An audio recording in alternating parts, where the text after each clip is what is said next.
Hi everyone, I'm Monica. If you've been using Claude or any of the other AI tools, you've probably realized that GitHub keeps coming up. Forking, committing, branches, everyone talks about them like they're so obvious. But most tutorials on YouTube assume that you wanted to become a developer. You probably don't. So in this video, I'm going to show you the only GitHub concepts you actually need, and we'll learn them by building something real together with Claude, even if you don't have any of the engineering or coding experience. If you haven't set up your GitHub account to follow along with me or connected with Claude yet, that is something that I have covered in my previous video. You don't have to do that right now, but I suggest that you go over that after watching this video, after you learn about the GitHub basics, then you could go in and connect with your GitHub and try along with my video to try that on your own, and it's completely free. Otherwise, let's get started.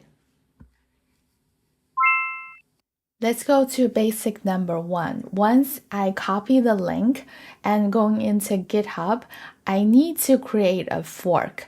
By clicking on the fork button, you see what's happening right there. I am creating a copy of the repo. So forking that repo allow you to freely experience, right? Having that playground of yours without affecting the original. I can use the repo name similar to the one that is the original and then clicking on creating fork. GitHub will show you this new page, and this would be your forked repo. Notice the difference in the URL. It would say your username right there instead of mine, and this would be your copy. Number 2, your fork existed on GitHub, but that's in the cloud. You need to copy that URL from code, the HTTPS link, and then use the git clone command to download that repo locally. See right here, I just typed git clone and then paste that HTTPS link. And what is happening is that Git downloads the entire repo to your computer. I then use the CD, which is number 3, that you get to change directory and telling the terminal to navigate into the folder. Now that you're in the right folder, just type in Claude and you will see that you have Claude code connected within your structure. You can now use Claude to write, edit, and understand the files within this workspace. I did a slash model to show you that you could also switch between different Claude models. Each one of them have different pricing, and I am just right now using Haiku, which is one of their lower end Claude models, so that you're not going to be using up too much resources. This is number 5. Basic number 6. Let's write this prompt to create a simple landing page for my Cloud Grind SaaS and show me the HTML and CSS files. And you can see that Claude is working right there as someone to help me write the actual HTML page. And is Claude working on this based on no context? No, right? We actually had the brand voice, the brand information, the pitch deck information, all of that is already the context built in there. You can see that Claude keep asking if I give it the permission to edit. If you are a beginner to this, definitely do this as a one-off command in case you wanted to say no at some point. But at some point when you're really trusting with Claude working on this specific project, you could grant more authority to Claude to make edits. And you see what this means, right? Claude gets to generate the code. It will create indexed HTML file and a styles CSS file, and all the code that is written in it will be done through Claude Code. You no longer need to write anything on your own, and that's not really the purpose of our lab anyway, right? We wanted to learn GitHub through the process. So you can see Right here, also the key design choices that Claude did. It actually created one based on the coffee offerings that I have, the variety of coffees that we talked about in the project plan in my previous videos, and it has a responsive design, and it even created one with the brand voice that I have done. So I will open the index.html file, and you could even add images later on if you wanted to. So it gives you all the flexibility that you can have. And this is not done yet, right? I see that Claude is asking, am I ready to command this? Well, what does that mean? If I go to the repo now, I did a refresh, I don't see that landing page there yet. Well, you don't see it right there because you haven't committed and pushed back to GitHub yet. I don't even need to write down the code. I get to be asked, well, you wanted to commit that with a note to add the Cloud Grind landing page, to create that initial page.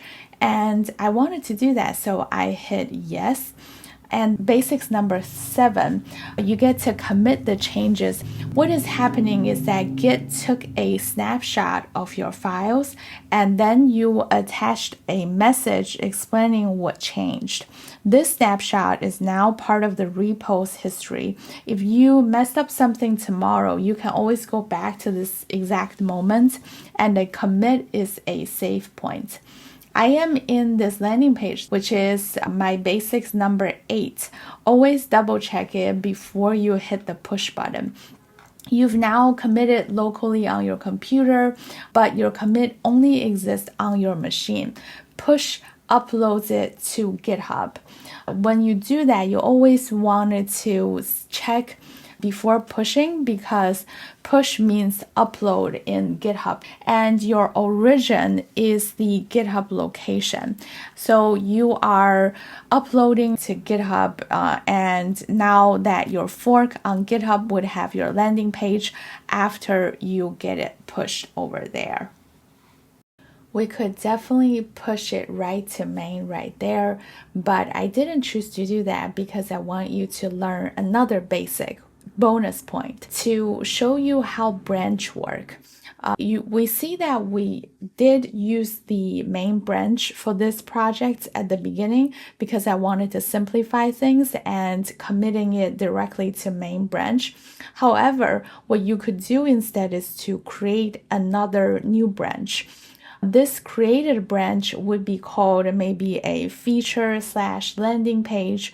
And if you commit your changes using that branch instead of main, you get to build that landing page without affecting what is happening for your main branch, which is a very specific feature for GitHub that can create so much more capabilities for your team. What is happening over there is that you are updating your feature branch instead of your main branch, and it will show up as a separate branch in GitHub.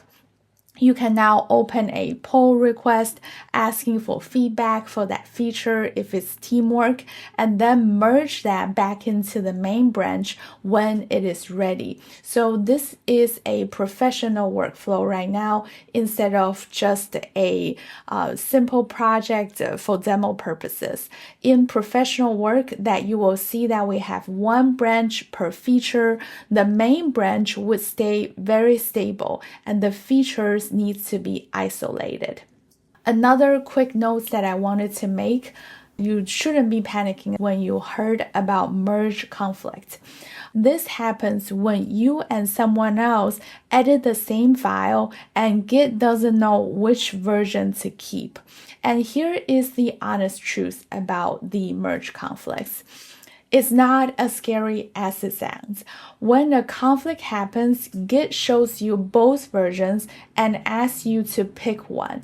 Claude can help you resolve that as well, so you're not going to be breaking anything. It's not like something that Git will automatically deleting. It's just Git asking which version do you want. For now, just know that merge conflicts do exist, and when that happens, simply ask Claude, I have a merge conflict, help me solve that, and Claude will guide you from there. That's the complete workflow. Fork, clone, CD, connect Claude, pick a model, start your prompt, then commit the change. Check the change, push it to GitHub. That's 10 GitHub basics built into something real. And here are the things that most people miss. GitHub isn't just for developers. It's a system for tracking your work, version controlling, stay organized, and never losing your progress. Once you understand that, the technical side stops feeling intimidating. If this clicked for you, definitely subscribe to my channel because that's exactly what this channel is about. Breaking down the technical layer of AI and the tools that you can use to build smarter systems, not just better prompts. Drop a comment below and let me know that which of these 10 GitHub basics surprised you the most. See you in the next one.